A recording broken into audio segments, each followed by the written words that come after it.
Il était une fois un curieux animal couvert d'écailles. C'était pour lui une protection, une armure pour se préserver des bêtes qui venaient lui chercher des poux dans la tête. Pour se prémunir au mieux, notre ami Manidae avait élu domicile dans un arbre pour se mettre à l'abri des animaux de la forêt tropicale.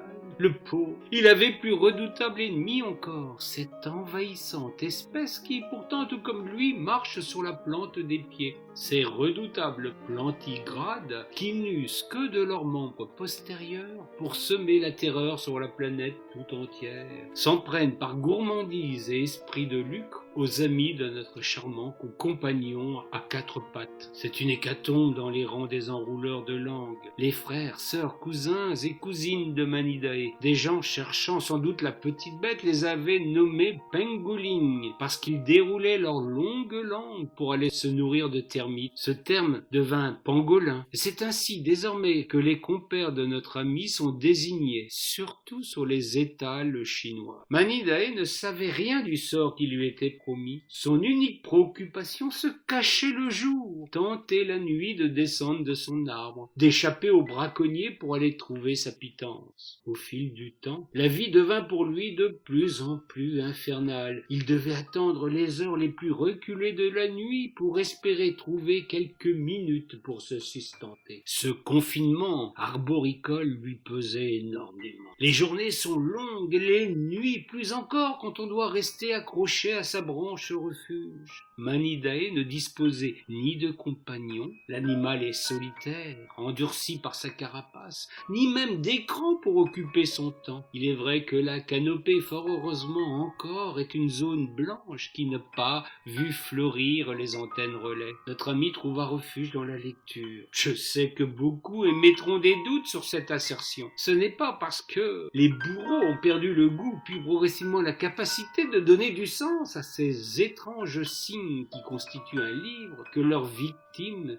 ne doivent pas être capables de ce prodige. Les pangolins sont d'excellents lecteurs. La longueur de leur langue en atteste. Manidae avait à sa disposition un bestiaire qu'il dévorait comme il le faisait des fourmis, avec une curiosité sans limite. C'est ainsi qu'il découvrit appartenir à la même famille que son ennemi le plus redoutable. Oubliant les hommes pour l'instant, il s'amusa à découvrir ses cousins lointains. Le raton laveur avait sa préférence. Il est vrai que l'animal masqué avait depuis un certain poète une excellente presse, et il était devenu un symbole aimable et souriant. C'est sans doute cette idée de masque qui lui mit la puce à l'oreille. Manidae ne savait pas trop comment exploiter cette piste pour l'instant, mais il la glissa dans un coin de son esprit. L'immobilité forcée lui pesait, mais elle lui laissait le temps de cogiter, d'incuber longtemps une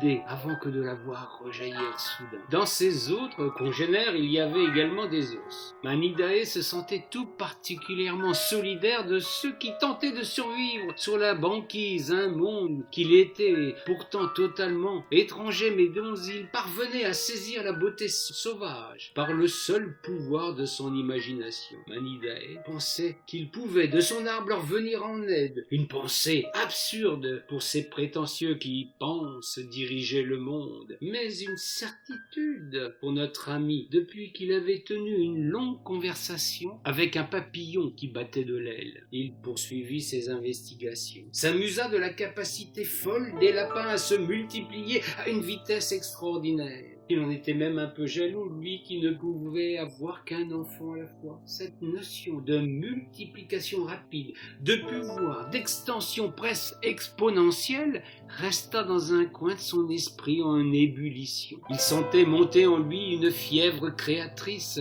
Il n'était pas loin de trouver une piste pour assumer sa vengeance. Les rats, paradoxalement, n'avaient pas grâce à ses yeux. Leur queue ridiculement fine n'en faisait pas des êtres qui lui étaient sympathiques. Nul n'est à l'abri des préjugés. Manidae n'échappait pas à la faiblesse des représentations. Nous ne pouvons cependant pas taire ce défaut. Il sera la clé de son machiavélique plan ultérieur. Tout bascula pour lui lorsqu'un jour un humain qui ne semblait pas agressif passa dans sa forêt. Manifestement, ce n'était pas un braconnier.